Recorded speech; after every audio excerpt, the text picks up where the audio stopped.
di rumah, sudah siap untuk belajar hari ini? Pelajaran apa hari ini kita, Nak? Iya, hari ini kita akan belajar tematik 4C. Sudah siapkan bukunya? Ayo, yang belum siapkan, coba sekarang kita siapkan bukunya ya. Oke, kalau sudah siap, buka bukunya, subtema 2 ya, dan bisa dibuka, dilihat halaman 49. Nah, sebelum kita mulai pembelajaran hari ini, mari sama-sama kita membaca basmalah dulu ya, Nak ya. Ayo, sikap berdoa, tangan diangkat, kepala ditundukkan. Bismillahirrahmanirrahim. Hari ini kita akan belajar di subtema 2, yaitu halaman 49, membahas tentang keberagaman makhluk hidup di lingkunganku. Nah, sebelum kita belajar, kita sama-sama dulu berdoa ya, Nak ya. Ayo, sikap berdoa, tangan diangkat, kepala ditundukkan. Bismillahirrahmanirrahim. Oke, siap belajar? Ya, sudah siap kita belajar. Hari ini kita bahas pertama yaitu tentang poster.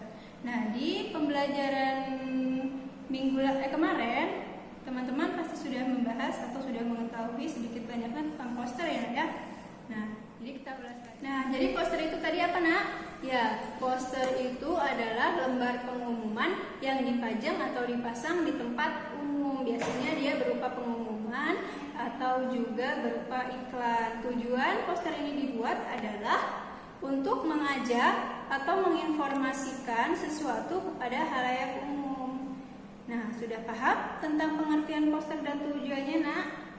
Oke, pintar. Kalau sudah paham, sekarang Ibu akan berikan contoh poster. Contoh poster seperti apa misalnya?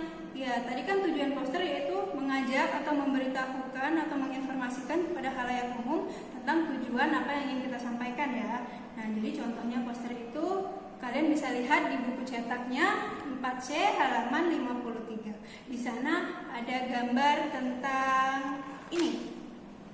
Ya, selamatkan orang hutan. Jadi ini contoh posternya ya, Nak ya. Nah, dalam pembuatan poster sendiri itu ada unsur-unsur yang harus dipenuhi. Apa saja contohnya unsur-unsur yang pertama, yaitu bahasa poster itu harus singkat, padat, dan jelas. Jadi bahasa poster itu tidak boleh berbelit-belit, tidak boleh terlalu panjang karena akan sulit untuk dimengerti oleh orang banyak. Paham unsur yang pertama? Oke, kalau sudah paham kita masuk ke unsur pembuatan poster yang kedua. Apa ya yang kedua? Ada yang tahu? Iya, unsur yang kedua yaitu bahasa yang digunakan dalam poster harus bersifat sugestif atau mempengaruhi. Harus efektif dan mudah untuk diingat. Jadi bahasa yang digunakan dalam poster itu harus bersifat sugestif atau mempengaruhi orang banyak untuk tertarik. Oh, ternyata tujuan pembuatan poster kita ini seperti ini. Contohnya kayak tadi ya, selamatkan orang hutan. Berarti tujuannya kita mengajak orang banyak untuk menyelamatkan orang hutan. Oke, unsur yang ketiga apa, Nak? Ayo, dilihat bukunya. Ya, unsur yang ketiga yaitu poster mencantumkan gambar. Oke, gambar tersebut harus sesuai dalam tema ya, tema yang akan dibuat. Contohnya seperti apa?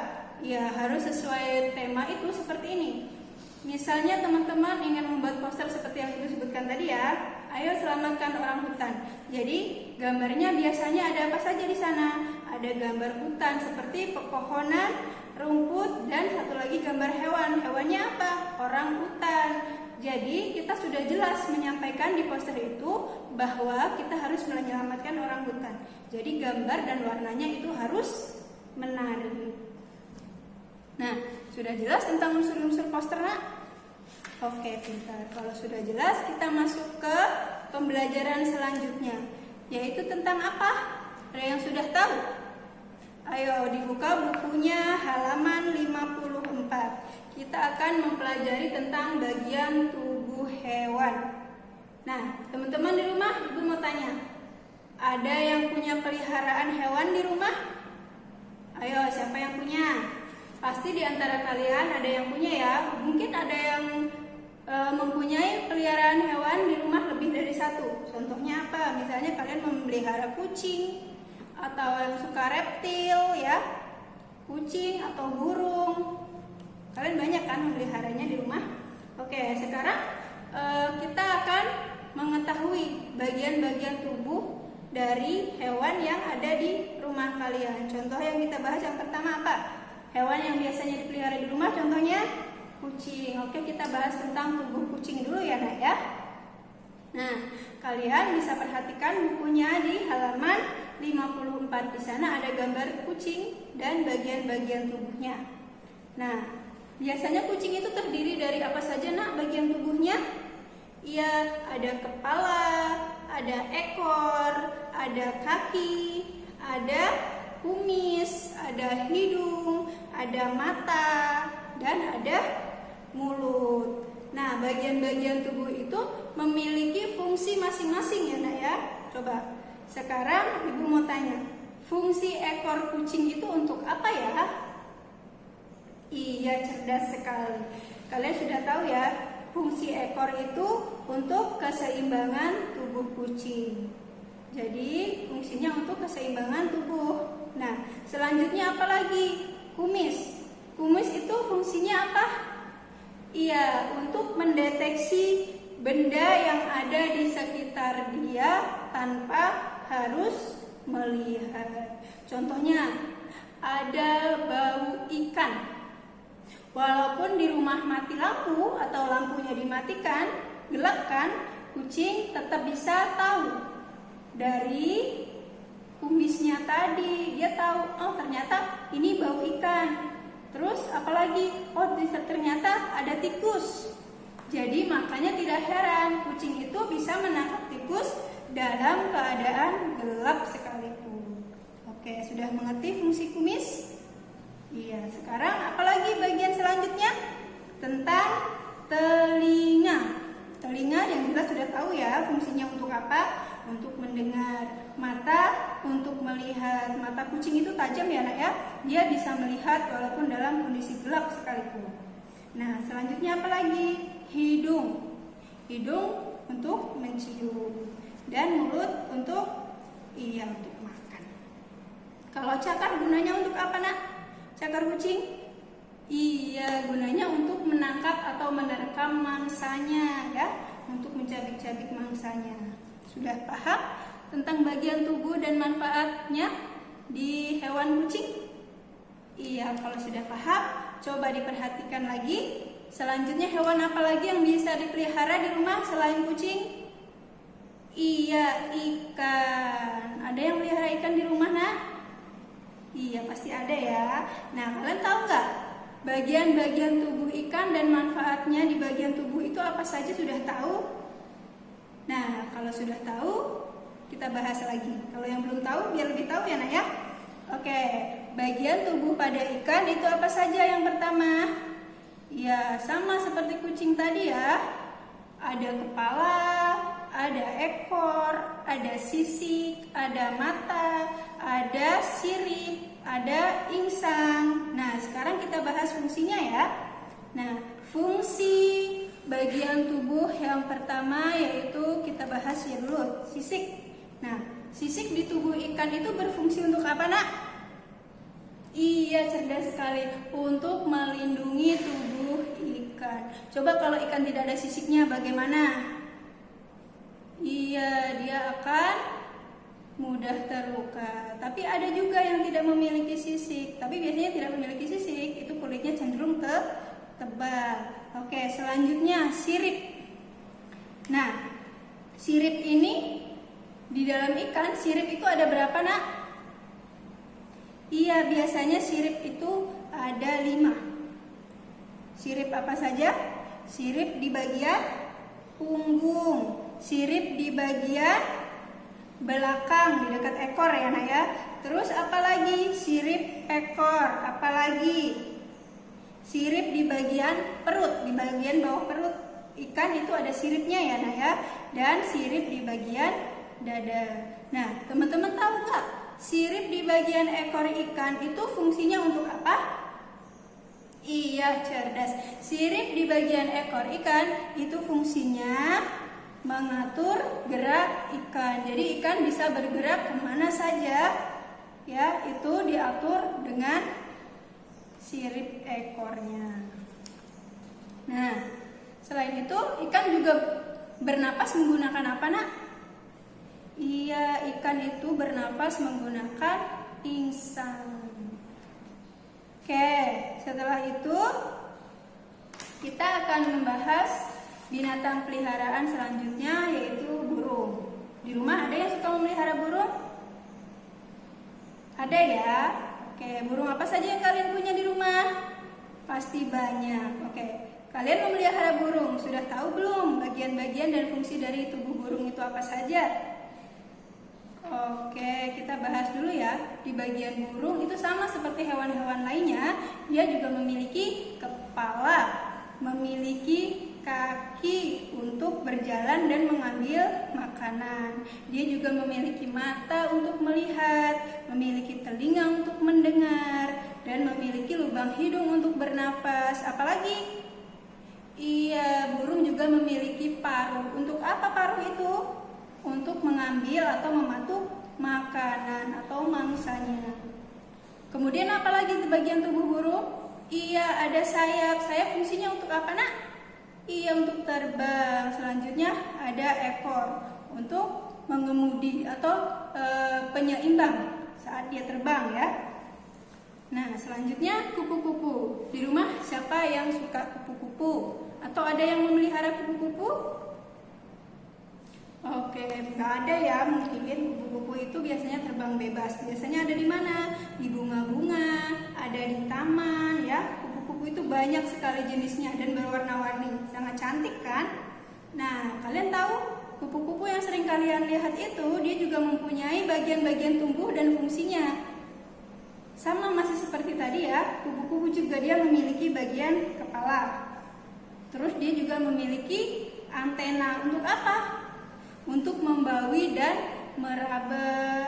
Terus apalagi? Memiliki belalai. Nah, kalian bisa lihat di bukunya halaman 56. Dia memiliki belalai.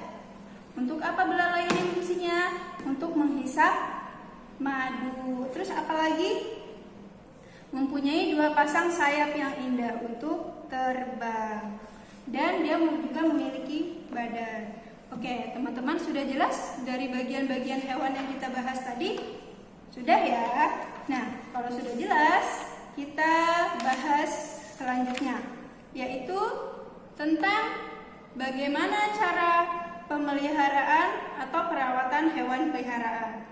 Nah, kalian di rumah kan punya binatang peliharaan ya, seperti burung, kucing, kelinci, dan sebagainya. Jadi kalian itu tidak boleh sembarangan dalam memelihara ya, tidak boleh mengabaikan atau menyakiti. Jadi hal-hal yang harus dilakukan terhadap hewan peliharaan itu, yang pertama contohnya apa? Kita harus apa? Iya, kita harus selalu mengecek atau menjaga kondisi hewan itu. Dia sehat atau sakit, ya. Kita harus tetap menjaga agar hewan itu tetap sehat. Kalau hewan itu sakit, kita harus buru-buru atau segera mengobati. Selanjutnya apalagi yang harus kita perhatikan? Memberi makan. Iya, kalau hewan yang kita pelihara tidak diberi makan, dia akan sakit, bahkan bisa mati. Jadi kalau kita melihara hewan, kita harus rajin memberi makan yang baik. Apalagi selanjutnya, yaitu membuat kandang. Membuat kandang ya. Jadi tidak sembarangan hewan itu tidur atau bermainnya, tidak sembarangan. Nanti kalau dia tidak memiliki kandang, dia akan buang air kecil dan buang air besarnya sembarangan. Terus selanjutnya apa lagi? Kita harus menjaga kebersihan kandang, tidak boleh jorok ya. Jadi kita harus rajin membersihkan kandang agar binatang tersebut selalu sehat. Selanjutnya apa? Perawatan. Hewan yang kita pelihara harus rajin kita rawat. Contohnya apa? Kita mandikan, kukunya kita potong dan kita bersihkan ya. Selanjutnya apa lagi, Nak? Iya, memperlakukan hewan dengan penuh kasih sayang. Kita tidak boleh memukul ya. Tidak boleh memukul atau menyiksanya. Kita harus menyayangi hewan peliharaan kita. Nah, jadi teman-teman, manfaat atau tujuan kita memiliki atau memelihara hewan peliharaan di rumah itu adalah selain sebagai hobi atau kegemaran, kita juga bisa memanfaatkan hewan yang kita pelihara itu atau disebut dengan kegiatan perekonomian.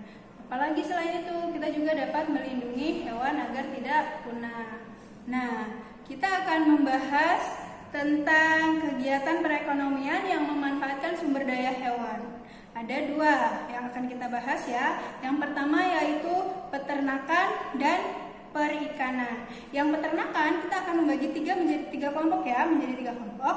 Yang pertama yaitu peternakan hewan besar. Contoh peternakan hewan besar ini apa, Nak? Iya, contohnya peternakan sapi dan kerbau. Nah, dalam kegiatan perekonomian dimanfaatkan apanya? Iya, cerdas sekali, yaitu daging dan susunya. Nah, yang kedua apa? Peternakan hewan kecil. Contohnya apa yang hewan kecil? Ada kambing, ada domba. Kita manfaatkannya sama ya, yaitu daging dan susunya. Atau kalau domba bisa diambil bulunya. Untuk apa biasanya bulu domba diambil? Iya, untuk membuat jaket ya. Terus apalagi yang ketiga? Tentang peternakan unggas. Kalian tahu unggas itu apa? Iya, diantaranya yang termasuk unggas itu yaitu ada ayam, ada itik, ada angsa dan burung. Oke, jadi peternakan unggas ini disebut juga peternakan kecil. Oke. Selanjutnya tentang perikanan. Perikanan ini merupakan usaha pengembang biakan ikan. Biasanya dilakukan dengan cara apa saja, Nak? Iya, ada perikanan darat, ada perikanan laut ya. Kalau yang perikanan darat contohnya apa? Iya, biasanya kita membuat waduk, membuat tambak, sungai atau danau. Kalau perikanan laut, iya berarti kita kegiatan penangkapan dan budidaya makhluk hidup yang misalnya dari laut. Contohnya apa? Ikan kembung, ikan kerapu, apalagi Nak? Ikan kakap, apalagi lobster, apalagi cumi-cumi dan sebagainya yang berasal dari laut. Nah, teman-teman tahu tidak? Ternyata selain dimanfaatkan sebagai kegiatan ekonomi, sumber daya hewan juga sebagai ciri atau identitas suatu daerah. Contohnya apa dia sebagai identitas itu? Iya, contohnya di Papua. Di Papua apa, Nak, hewan yang terkenal? Iya, burung cendrawasihnya. Jadi ikon dari kota Papua yaitu burung cendrawasih. Kalau di Kalimantan apa? Iya, kalau di Kalimantan terkenal dengan hewan orang utannya. Kalau di Sulawesi yang terkenal apa? Anoa. Terus apa lagi? Di bagian Sumatera terkenal ya gajah dan harimau. Kalau yang badak bercula satu biasanya ikon dari kota apa, Nak? Dari Jawa bagian barat. Oke, sudah paham sampai situ? Oke, kalau sudah paham, selanjutnya, nah, selain tujuan kita memelihara hewan di rumah, yaitu kita juga harus mengetahui, dan mungkin teman-teman juga sudah tahu ya, kalau setiap makhluk hidup itu memiliki hak untuk hidup, termasuk hewan dan tumbuhan. Dan sebagai manusia, kita juga berhak untuk memanfaatkan hewan dan tumbuhan yang ada di lingkungan sekitar. Tapi kita tidak boleh sewenang-wenang ya, tidak boleh kita memanfaatkan atau menggunakannya secara berlebihan, karena itu tidak baik. Dan kita juga harus memanfaatkan makhluk hidup dengan bijaksana agar tercipta keseimbangan lingkungan. Oke, cerdas sekali. Nah, tapi sekarang masih banyak kan ya, Nak ya? orang-orang yang berlaku sewenang-wenang terhadap hewan, apalagi hewan yang hampir punah. Contohnya apa? Iya, mereka memburu gajah untuk diambil gadingnya, apalagi memburu harimau untuk diambil kulitnya.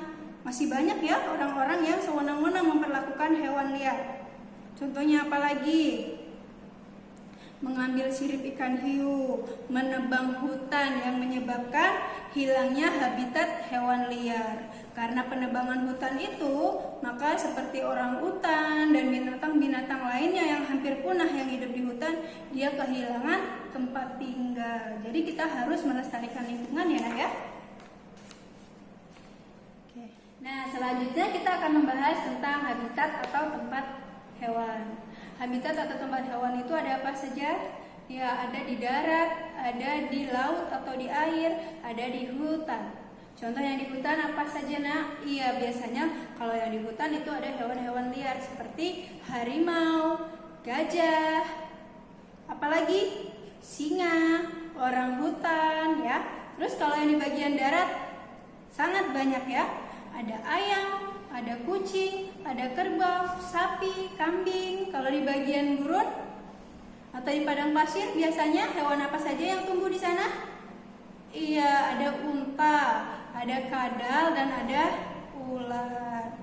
Nah, terus kalau di bagian air tawar, contohnya apa saja hewan yang ada di air tawar? Iya, ada ikan mas, ada ikan lele, ada belut. Kalau di laut apa saja, Nak? Banyak sekali ya.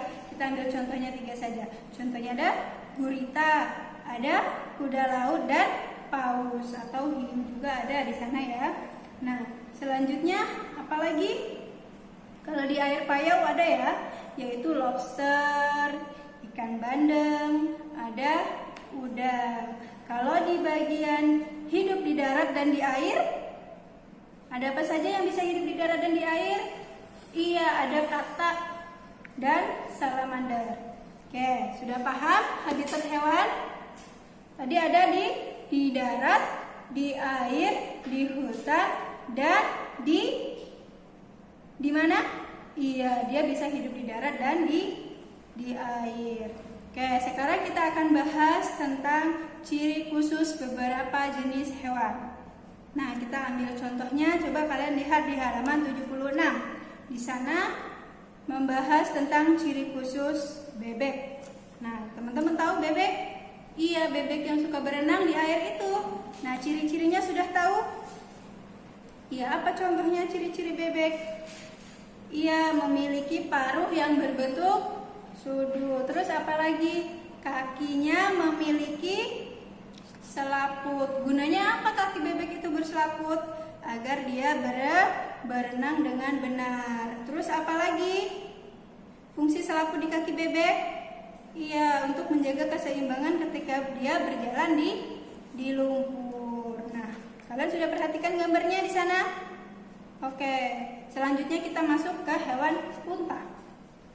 Nah, unta tadi hewan yang hidup di daerah apa, Nak? Iya, di daerah gurun.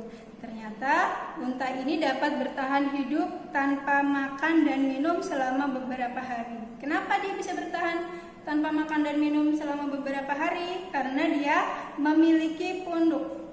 Punduk unta itu merupakan bagian punggung yang menyimpan banyak cadangan makanan berupa lemak. Jadi kalau dia berhari-hari tidak makan, dia tidak akan merasa lapar. Oke, ciri khusus dari bagian unta apa saja? Yaitu bulu matanya panjang. Terus apalagi? Hidungnya dapat menutup ya. Tujuannya untuk apa? Agar terhindar dari debu atau pasir yang tertiup angin, agar tidak memasuki hidungnya ya. Oke, sudah paham yang bagian unta? Apalagi yang selanjutnya? Pinguin. Pinguin hidup di mana tadi, Nak? Iya, di daerah gurun. Nah, pinguin ini hidup di daerah yang sangat dingin ya, tapi dia tidak merasa kedinginan. Karena apa? Karena dia memiliki kulit yang sangat tebal dan ditumbuhi bulu-bulu halus ya. Fungsinya agar dia tidak merasa kedinginan. Apalagi selanjutnya? Iya, hewan kelelawar. Kelelawar ini ternyata memiliki kelebihan yang unik ya. Apa contohnya? Iya, dia memiliki ciri khusus yaitu sistem ekolokasi. Apa itu sistem ekolokasi? Iya, merupakan sistem penggunaan pantulan bunyi atau eko untuk mendeteksi posisi atau keberadaan mangsanya. Jadi kelelawar itu pada saat terbang dia akan mengeluarkan bunyi frekuensi yang tinggi melalui mulut atau hidungnya, sehingga bunyi atau suara yang keluar dari mulutnya itu apabila ada mangsa atau apapun benda yang ada yang dia lewati, suara itu akan memantul. Nah, dengan pantulan tersebut dia akan mengetahui di mana letak posisi mangsanya tersebut. Sudah paham, Nak? Oke, sudah paham ya. Nah, selanjutnya kita akan bahas tentang upaya pelestarian hewan dan tumbuhan. Nah, kalian sudah tahu apa saja upaya pelestarian hewan dan tumbuhan? Coba disebutkan. Ya, yang pertama yaitu apa? Upayanya? Ia melakukan penangkaran hewan-hewan langka dan penanaman bibit tumbuhan. Tujuannya apa? Agar tanaman atau hewan tadi tidak cepat punah, ya. Terus apalagi yang kedua upayanya? Mendirikan tempat-tempat perlindungan hewan dan tumbuhan langka. Contohnya seperti apa? Membuat suaka marga satwa dan apalagi? Iya, kebun binatang atau tanaman nasional. Tujuannya yaitu sama tadi ya, untuk memelihara atau mencegah hewan-hewan atau tumbuhan yang akan punah tadi tetap lestari. Nah, tujuan pelestarian hewan dan tumbuhan tadi apa? Ada yang sudah tahu? Iya, tujuannya yaitu menjaga keseimbangan lingkungan agar kehidupan di muka bumi tetap berjalan dengan baik. Apalagi melestarikan keberagaman makhluk hidup. Apalagi ia memenuhi kebutuhan masyarakat. Oke, sudah paham teman-teman di rumah? Oke, kalau sudah paham, kita akan bahas tentang yang terakhir ya, tentang wawancara. Nah, pasti teman-teman semua sudah tahu ya, wawancara itu seperti apa bentuknya, sudah tahu ya. Kita buka buku halaman 72. Oke, sudah ketemu di halaman 72. Nah, di halaman 72 kita akan membahas tentang wawancara. Nah, wawancara itu sudah dibahaskan di pembelajaran sebelumnya. Kita akan ulas sedikit ya. Jadi narasumber di dalam wawancara itu harus diperlukan atau harus ada. Nah, kalian sudah tahu narasumber itu apa, Nak? Iya, narasumber itu adalah orang yang memberikan informasi. Biasanya orang yang menjadi narasumber itu adalah orang yang mengetahui secara jelas atau mengetahui suatu informasi secara detail atau secara keseluruhan ya. Nah, kita juga dalam wawancara itu harus memilih narasumber yang tepat. Kenapa harus memilih narasumber yang tepat? Agar kita tidak salah informasi. Contohnya seperti apa?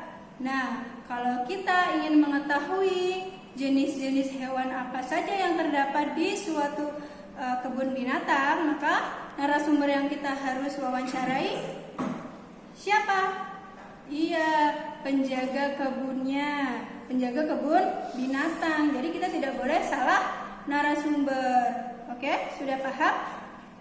Iya, kalau sudah paham, nanti teman-teman dipelajari lagi ya di rumah biar lebih paham. Oke, kalau sudah paham, kita tutup pembelajaran hari ini dengan mengucapkan lafaz hamdalah. Alhamdulillahirabbil alamin. Semoga pembelajaran kali ini bermanfaat ya, Nak ya. Mohon maaf apabila ada kesalahan dalam penyampaian materi dari Ibu ya. Dan tidak lupa Ibu ingatkan selalu, teman-teman di rumah tetap semangat belajar dan jaga kesehatan ya. Dan jangan lupa laksanakan kewajiban sholat 5 waktu sholat duhanya, membaca Al-Quran, dan mempelajari umumnya selalu ya nak ya.